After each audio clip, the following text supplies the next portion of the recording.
Ребята, всем огромный привет с Филиппин. Всем привет! Вы на канале Big Trip Vlog. Мы находимся на острове Сиаргао. И как вы знаете, на этом острове часто бывают отливы и приливы. Поэтому в отлив мы съездим на пляж с природным бассейном, а в прилив мы пойдем посерфим.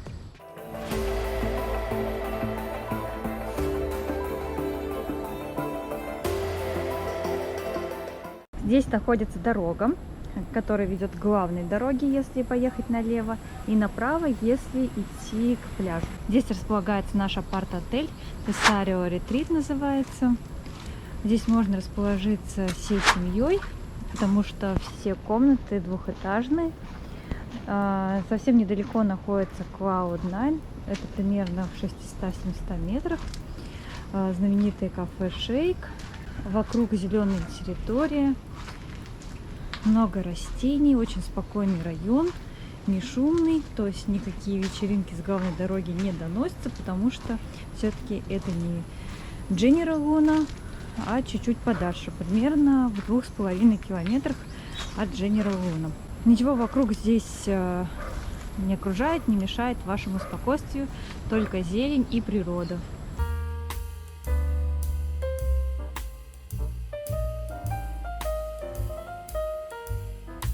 Пройдем внутрь этого апарт-отеля. Здесь находится общая зона. Мы еще не расположили свои вещи, оставили их здесь. Ждем, когда к нам приедут, и мы заселимся. Здесь находится холодильник, можно им пользоваться. Стол, еще один стол. Также здесь есть общая кухня, раковина, плита, посуда вся необходимая. Здесь есть роутер. Между прочим, Wi-Fi хорошо работает здесь.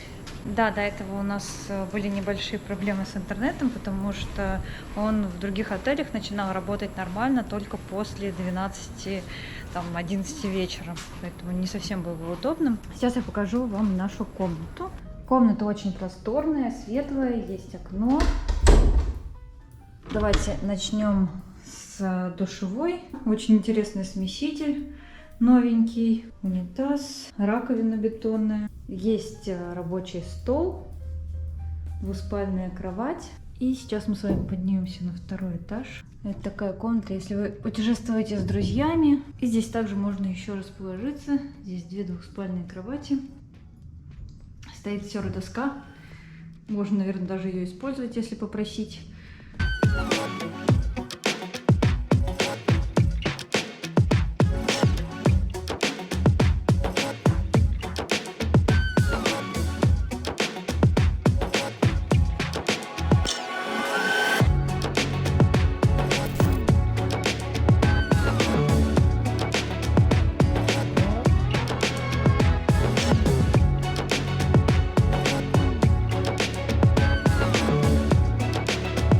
Спустя 50 минут езды на скутере мы приехали к пляжу, который называется Мак-Пупунка.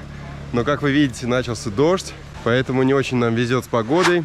Сейчас есть небольшая очередь, чтобы оплатить проезд. Сколько он стоит, чуть позже вам скажу. Мы проделали путь примерно в 40 километров от General Luna. То есть добраться сюда несложно по главной основной дороге. Надеемся теперь, что дождик скоро закончится. И мы сможем все здесь изучить, погулять, потому что интересные природные бассейны находятся на территории этого пляжа. И нужно сюда обязательно приезжать в отлив. Вот его главная особенность, то, что в прилив сюда приезжать не стоит. Поэтому это уже наша не первая попытка. В прошлый раз, когда мы были на пляже Пацифика, вот выпуск вы можете здесь посмотреть по ссылочке по этой, мы также пытались заехать на этот пляж, но был прилив, поэтому сюда мы не попали. Сейчас купили билеты, с человека 50 песо и 25 за скутер. Да, итого мы заплатили 125 песо, чтобы проехать на этот пляж.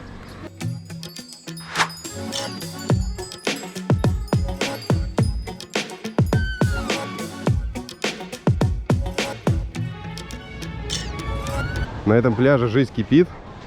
Сейчас уже выглянуло солнышко и время отлива. Именно в отлив, как я уже говорил, все сюда приезжают. Чуть позже расскажу вам для чего, но очень много людей, много туристов. Мне кажется, мы вообще такого количества туристов не видели на Филиппинах, на достопримечательности. Это такое вот первое, где прям их очень много. Да, если вы приезжаете в нужное время, то помимо вас сюда приезжает еще очень много людей. много местных кафешек, где можно перекусить что-то, кокос выпить. Ну, еда также в основном местные блюда.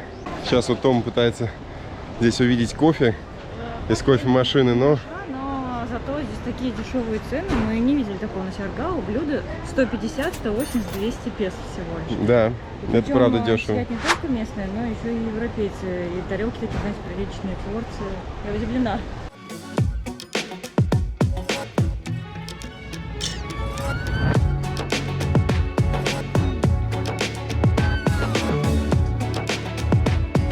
Впереди мы видим большую группу людей. Мы сейчас туда же направляемся. Это, можно сказать, основная достопримечательность этого пляжа. Именно ради чего сюда приезжают в отлив. Потому что в этом месте располагаются некие природные бассейны, выточенные водой в скале. Поэтому там можно искупаться. Можно попрыгать в воду с обрыва. В общем, сейчас мы наденем тапочки резиновые, наши коралки специальные, чтобы было удобно идти. И после чего туда сами направимся. Вон так по воде мы добираемся сейчас до этого природного бассейна.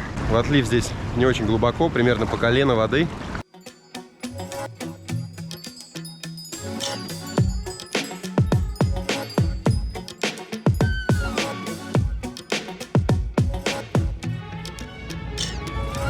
Опять солнышко ушло за тучи, пасмурная погода, немного накрапывает дождик. Но я думаю, все равно он нам не помешает искупаться здесь в природном бассейне. Людей очень много, но многие стоят просто вдоль этого бассейна природного, лишь любуются. Кто-то купается, кто-то нет.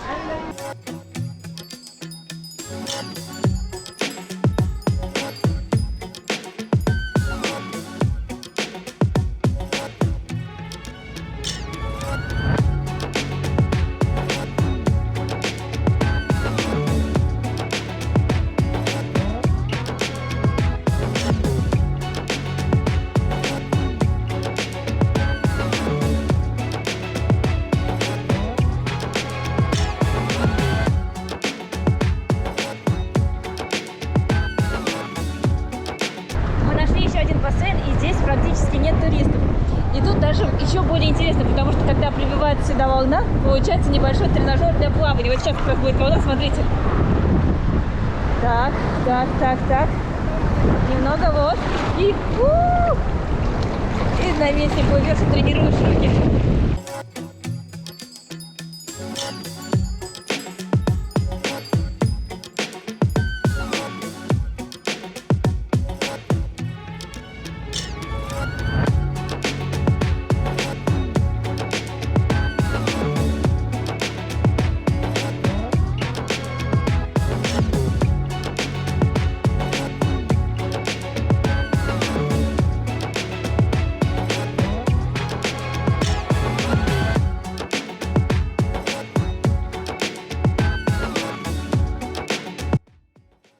Мы вернулись обратно на пляж. Оказывается, к каменным бассейнам ведет еще одна тропинка. Вот здесь через лес, поэтому можно пройти не только внизу по воде, а также добраться сверху. Особенно, если у вас нет резиновых тапочек с собой. Настоятельно, конечно, рекомендуем это место к посещению. Пляж Мак Пупунка. Как уже говорил, 50 минут примерно от General Luna добираться. Если вы остановились в райончике Пилар, в котором этот пляж находится, то вам совсем очень близко. В Пилар также есть немного гестхаусов, но не так много отелей. Все, друзья, сейчас мы садимся обратно на скутер, едем обратно в General Luna, едем в Cloud 9, смотреть серф-спот, самый знаменитый, ну а также, естественно, кататься, пробовать кататься на серфе.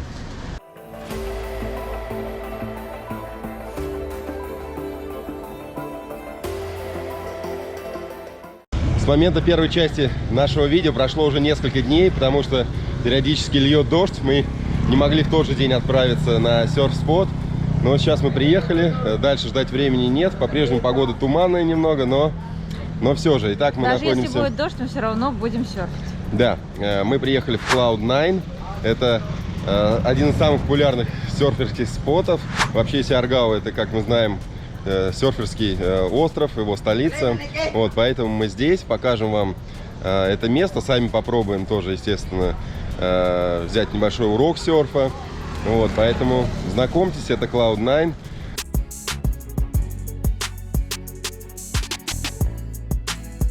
Когда вы планируете идти заниматься серфом, вам нужно ориентироваться не только на отсутствие дождя. Это, кстати, меньше, потому что дождь, на самом деле, во время занятий серфингом не очень-то вам мешает. Вам нужно ориентироваться еще на приливы, чтобы было время приливов. На Сиаргао это достаточно, Сиаргао достаточно активный остров, и здесь постоянно меняются приливы-отливы, нужно за этим следить. А также нужно следить за ветром. Сейчас достаточно ветрено, нам здесь инструктора говорят, что сегодня у вас не очень хорошая погода, no good, очень ветрено, поэтому, может быть, поедем в другую точку, поэтому сейчас мы еще посмотрим, может быть, останемся здесь, может быть, отправимся на другой спот. Но все равно хотим вам показать Cloud9. Это интересное местечко. Чуть дальше находится его основной вход, а мы зашли метров через 200. Связано это с тем, что когда вы заходите через основной вход, то нужно платить с человека 100 песо за вход. А так вы можете пройти через кафе, либо через территорию отеля совершенно бесплатно, буквально в 100-200 метрах. Вот, поэтому сейчас мы находимся вот на Cloud9. Совсем нет солнышка, совсем. Но территория здесь красивая, песочек, пальмы. Можно здесь, в принципе, сюда просто прийти, полежать, отдохнуть.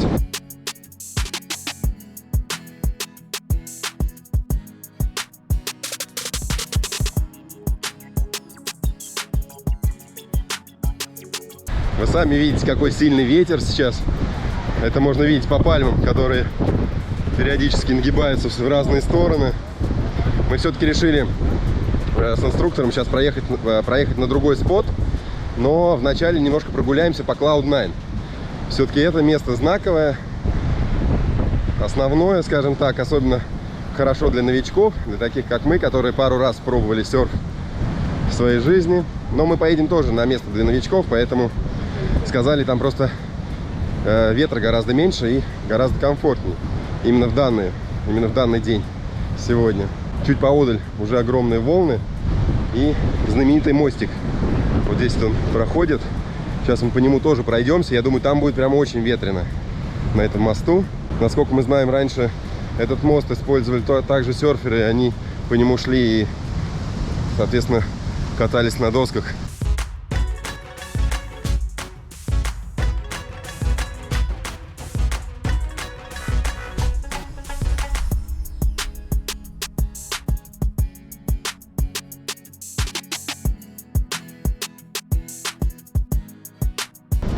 Мост считается отдельной достопримечательностью Cloud9 и самого острова Сиаргао. Здесь не только занимаются серфингом, но еще и гуляют по этому мостику, смотрят на волны огромные, на пальмы, на этот чудесный вид. И даже несмотря на такую погоду, мы также наслаждаемся этой прогулкой. Сейчас мы немного отошли от больших волн. Здесь уже не так ветрено, потому что мы находимся на пятачке как раз перед входом. Вот здесь вход в Cloud9. Можно через него пройти, как я уже говорил, заплатив 100 песо, а можно обойти рядышком. Вот здесь достаточно красиво, есть и граффити серферские. С этой стороны располагаются магазинчики, там продают различные сувениры. Там есть и ручной работы, какие-то браслетики, ожерелья, какие-то серферские приблудки. Ну, в общем, давайте сейчас пройдем, еще немножко покажу вам.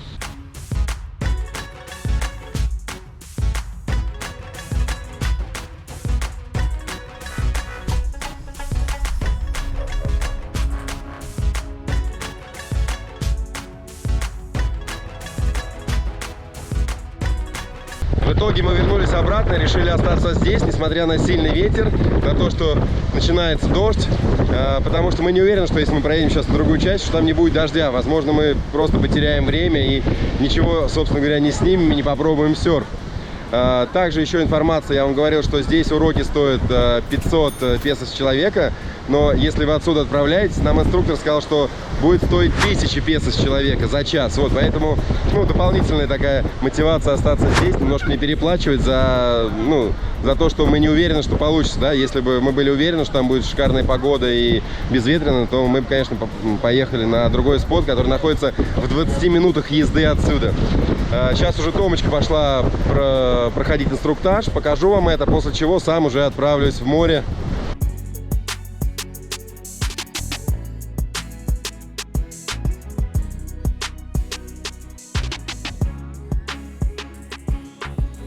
Помимо инструкторов, которых вы без проблем найдете здесь на берегу, также есть кафешки различные, можно выпить соки, шейки, в общем, даже спрятаться от дождя, если вдруг он начнется. Но надеемся, Надеемся, мы обойдемся сегодня без этого. Том пока еще в море, но я думаю, не буду дождаться, пока она выйдет. Тоже пойду немножко посерфлю, хотя погодка не наладилась. Наоборот, даже небольшой дождик идет, но больше времени ждать нет. Есть у нас водный бокс, есть камера, поэтому надеюсь, что удастся немного поснимать. Погнали!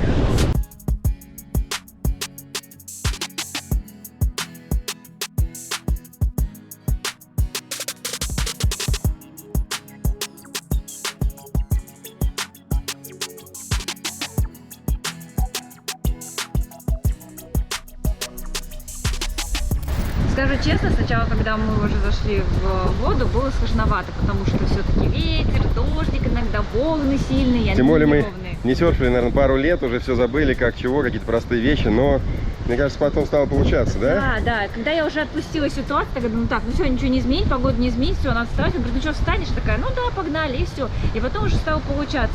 Но здесь, конечно же, гораздо проще, чем на Бали, гораздо проще, чем на Шри-Ланке, потому что тебе не нужно таскать с собой эту доску, инструктор все это делает сам. Помогает, вас толкает, естественно, как новичков сзади, поэтому вам даже грести особо не приходится, поэтому там ваша задача только встать, немножко подсогнуть колени и наслаждаться. Да, кстати, я забыла, что когда мы занимались на Бали, приходилось там грести немного, да? Ну да, ну на самом деле это правильно, чтобы как бы так это по правилам, да, здесь он вас толкает, и вам даже грести не приходится, поэтому такой light version. Сказал, что в целом у тебя все будет получаться, но это он мне так сказал. Ну, конечно, но нужно нет. заниматься на Secret Beach, потому что волны там более ровные и комфортно именно и для новичков, Это и как- для тех, кто уже занимается давно. Это как раз тот спот, на который мы не поехали, да, в 20 минутах езды, да, отсюда, Да, видимо? да. Мгм. Ну да, возможно, next time, в другое время мы То туда... есть это самые популярные, но в основном занимаются как раз-таки на Secret Beach. Даже мы встречали других туристов здесь, которые Пойдем. занимаются давно серфингом. Мне тоже рассказывали, что вот они именно ездят туда, потому что там более комфортно для них. Но, кстати, если вы начинающие и вы хотите брать именно инструктора, то там нужно брать от 2 часов. Да, 2 часа, поэтому от 1000 песо, соответственно. Вот. Ну, а здесь получилось встать на доску и у Тома, и у меня, потому что даже таким новичкам, как мы, хотя мы пробовали пару раз, вот, без проблем получится, я думаю. И хотела сказать, что в итоге-то мне все понравилось. Я рада, что мы выполнили, знаете, вот эту вот галочку, потому что... Потому что приехать в Сиаргау и ни разу не попробовать серфинг, вот, это... Это грустно и печально. Грустно, да, как бы было это бы. можно, так, но... Да. Несмотря на погоду, все равно пошли. Я реально очень довольна и получила удовольствие.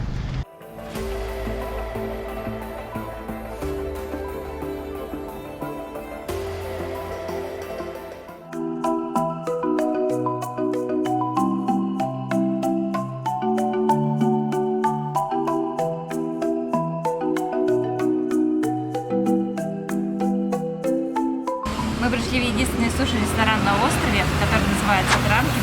Как всегда, будет его название и локация в описании под видеороликом. Заказали себе 3 порции роллов и салатик. Очень интересный, с баклажанами и тунцом. Также у нас есть спайси роллы с тунцом, с грибами и бестселлер этого ресторана, который называется «Вулкан».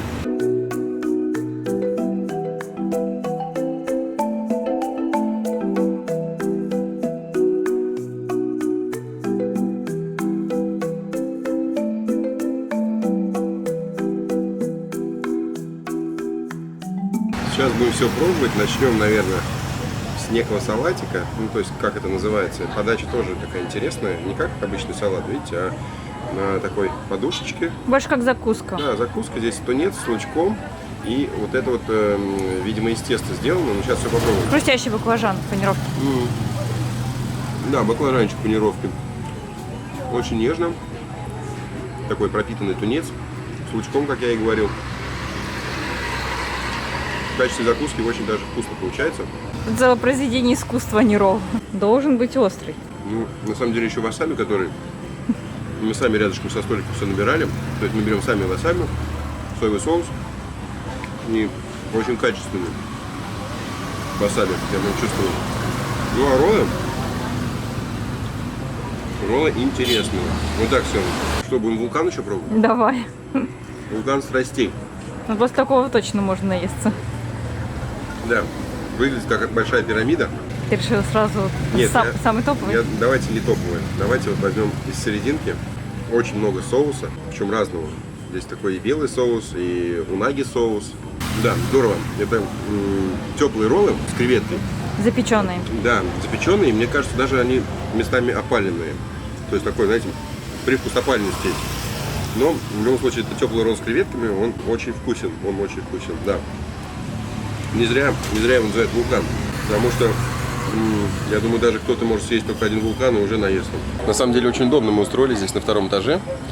Снизу дорога, не очень-то и шумная, потому что время уже вечернее, не так много ездит мотобайков здесь. Фу, в общем... Но все-таки эта ресторанчик находится не на самой General Luna, а чуть-чуть поодаль, уже ближе к Cloud9, поэтому здесь не так шумно, нет вот этих вот вечеринок, которые часто бывают там. Спокойное, хорошее местечко, где можно вкусно покушать. Да, вечеринка у нас сегодня проходит, вечеринка живота называется.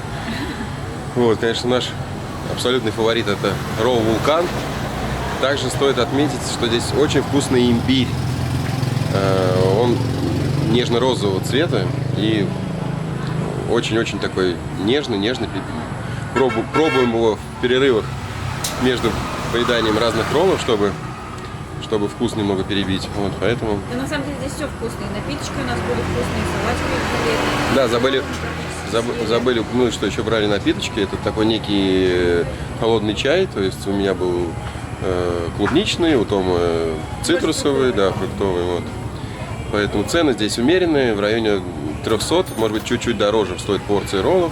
Порции очень приличные. Да, и порции большие из 8 кусочков. Все роллы, все порции из 8 кусочков.